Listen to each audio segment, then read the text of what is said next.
ಗ್ರಾಮೀಣ ಅಭಿವೃದ್ಧಿ, panchayat Raj, IT BT ಹಾಗೂ ಜಿಲ್ಲಾ ಉಸ್ತುವಾರಿ ಸಚಿವ ಪ್ರಿಯಾಂಕ್ ಖರ್ಗೆ ಅವರ 46ನೇ ವರ್ಷದ ಹುಟ್ಟುಹಬ್ಬವನ್ನು ಜೈ ಕನ್ನಡಿಗರ ಸೇನೆ ವತಿಯಿಂದ ನಿರ್ಗತಿಕರಿಗೆ ಹಣ್ಣು ಹಂಪಲು ವಿತರಿಸುವ ಮೂಲಕ ಸರಳವಾಗಿ ಆಚರಣೆ ಮಾಡಲಾಯಿತು. ಜೈ ಕನ್ನಡಿಗರ ಸೇನೆಯ ಅಧ್ಯಕ್ಷ ದತ್ತು ಬಾಸ್ಕಿ ಅವರ ನೇತೃತ್ವದಲ್ಲಿ ನಗರದ ಪ್ರಸಿದ್ಧ ಶರಣಬಸವೇಶ್ವರ ದೇವಸ್ಥಾನದ ಆವರಣದಲ್ಲಿ ಆಯೋಜನೆ ಮಾಡಲಾಗಿದ್ದ ಪ್ರಿಯಾಂಕ್ ಖರ್ಗೆ ಅವರ ಹುಟ್ಟುಹಬ್ಬದ ಸಂಭ್ರಮಾಚರಣೆಯಲ್ಲಿ ಭಾಗಿಯಾದ ಕಲಬುರಗಿ ದಕ್ಷಿಣ ಕ್ಷೇತ್ರದ ಶಾಸಕ ಅಲ್ಲಂಪ್ರಭು ಪಾಟೀಲ್ ಅವರು ಕೇಕ್ ಕತ್ತರಿಸಿ ನಿರ್ಗತಿಕರಿಗೆ ಹಣ್ಣು ಹಂಪಲು ವಿತರಣೆ ಮಾಡುವ ಮೂಲಕ ಸಚಿವ ಪ್ರಿಯಾಂಕ್ ಖರ್ಗೆ ಅವರಿಗೆ ಶುಭ ಕೋರಿದ್ರು.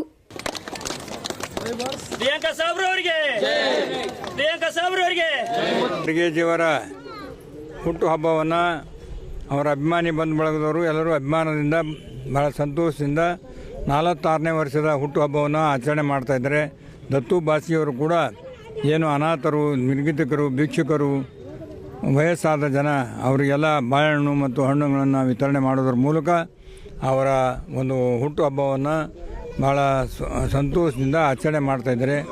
ಒಬ್ಬ ಸಣ್ಣ ವಯಸ್ಸಿನಲ್ಲಿ ಅಪಾರವಾಗಿರ್ತಕ್ಕಂಥ ಸೇವೆ ಮಾಡಿರ್ತಕ್ಕಂಥ, ಅಭಿವೃದ್ಧಿ ಮಾಡಿರ್ತಕ್ಕಂಥ ನಮ್ಮ ಪ್ರಿಯಾಂಕ ಖರ್ಗೆಯವರು ಕಲಬುರಗಿ ಜಿಲ್ಲೆಯ ಉಸ್ತುವಾರಿ ಸಚಿವರು ಅನೇಕ ಅಭಿವೃದ್ಧಿಗಳಂತ ಇಡೀ ತಮ್ಮ ಜೀವನವನ್ನೇ ಮುಡುಪಾಗಿಟ್ಟಿರ್ತಕ್ಕಂಥ ಮಾನ್ಯ ಮಲ್ಲಿಕಾರ್ಜುನ ಖರ್ಗೆಜಿಯವರ ಸುಪುತ್ರರು ಹಾಗೂ ಕರ್ನಾಟಕ ರಾಜ್ಯದಲ್ಲಿ ಕೂಡ ಒಬ್ಬ ಸ್ಪೋಕ್ಸ್ಮನ್ ಆಗಿ ವಿರೋಧ ಪಕ್ಷದವರು ಕೂಡ ತಕ್ಕ ಉತ್ತರ ಕೊಡ್ತಕ್ಕಂಥ ಖ್ಯಾತಿಯನ್ನು ಹೊಂದಿರತಕ್ಕಂಥ ಪ್ರಿಯಾಂಕ ಖರ್ಗೆಜಿಯವರ ಇನ್ನೂ ಆಯುಷ್ಯ, ಆರೋಗ್ಯ, ಸಂಪತ್ತು, ಅಧಿಕಾರ ಕೊಟ್ಟು ಕಾಪಾಡಲಿ ಅಂತೇಳಿ ಎಲ್ಲರೂ ಅವರ ಭಗವಂತನಲ್ಲಿ ಪ್ರಾರ್ಥನೆ ಮಾಡ್ತಾರೆ. ಈ ವೇಳೆ ಮಾತನಾಡಿದ ದತ್ತು ಬಾಸ್ಕಿ ಅವರು, ಪ್ರಿಯಾಂಕ್ ಖರ್ಗೆ ಅವರು ನಾಡು ಕಂಡ ಅಪ್ರತಿಮ ರಾಜಕಾರಣಿಯಾಗಿದ್ದು, ಅವರ ಹುಟ್ಟುಹಬ್ಬಕ್ಕೆ ದುಂದುವೆಚ್ಚ ಮಾಡದೆ ಸಿಂಪಲ್ ಆಗಿ ನಿರಾಶ್ರಿತರೊಂದಿಗೆ ಆಚರಣೆ ಮಾಡುವ ಮೂಲಕ ಅವರಿಗೆ ಶುಭ ಹಾರೈಸಲಾಯಿತು ಎಂದರು. Bureau report in Gulbarga news.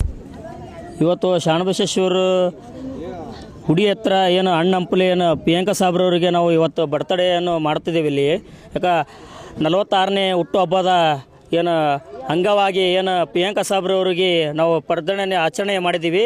ಮತ್ತು ಅದ್ರ ಜೊತೆಯಲ್ಲಿ ನಮ್ಮ ದಕ್ಷಿಣ ಮತ ಶಾಸಕರಾದ ಅಲ್ಲಂಪ್ರಭು ಪಾಟೀಲ್ ಅವರು ಒಂದನ್ನು ಆಗಮಿಸಿ ಕಾರ್ಯಕ್ರಮ ಆಗಿ ನಮ್ಮ ಕೇಕನ್ನು ಕಟ್ ಮಾಡೋದ್ರ ಮುಖಾಂತರ ಒಂದು ಮತ್ತು ಪ್ರಿಯಾಂಕ ಸಾಬ್ರವರಿಗೆ ಹುಟ್ಟುಹಬ್ಬದ ಶುಭಾಶಯಗಳು ಮತ್ತು ಅಲ್ಲಂಪ್ರಭು ಪಾಟೀಲ್ ಅವರಿಗೆ ನಮ್ಮ ಜೊತೆಯಲ್ಲಿ ಕೂಡಿ ಮತ್ತು ಏನು ಗರೀಬ್ ತಾಯಂದರು ಬಂದು ಇಲ್ಲಿ ಒಂದು ಕೇಕನ್ನು ಕಟ್ ಮಾಡಿ ಪ್ರಿಯಾಂಕ ಸಾಬ್ರವರಿಗೆ ಹುಟ್ಟುಹಬ್ಬವನ್ನು ವಿಜೃಂಭಣೆಯಿಂದ ನಾವು ಇವತ್ತು ಆಚರಣೆ ಮಾಡಿದ್ದೀವಿ. ಅದ್ರ ಜೊತೆಯಲ್ಲಿ ಮತ್ತು ಆಯುಷು ಆರೋಗ್ಯ ಕೊಡಲಿ ಅಂತ ನಮ್ಮ ಪ್ರಿಯಾಂಕ ಸಾಬ್ರಿಗೆ ನಾವು ಪ್ರಾರ್ಥನೆ ಮಾಡ್ತೀನಿ. ಮತ್ತು ಅವ್ರ ಕುಟುಂಬಕ್ಕೆಲ್ಲ ಅವರಿಗೆ ಒಂದು ಆಶೀರ್ವಾದ ಆಗಲಿ ಅಂತ ಕೇಸಿ ಮುಂದಿನದಲ್ಲಿ ಹೆಚ್ಚಿನ ಮಟ್ಟದಲ್ಲಿ ಬೆಳೀಲಿ ಅಂತ ನಮ್ಮ ಪ್ರಿಯಾಂಕ ಸಾಬ್ರವರಿಗೆ ಮತ್ತು ಹುಟ್ಟುಹಬ್ಬದ ಶುಭಾಶಯಗಳು ಅಂತ ಹೇಳುತ್ತಾ ಈ ಸಂದರ್ಭದಲ್ಲಿ ಹೇಳಕ್ಕೆ ಇಷ್ಟಪಡ್ತೀನಿ.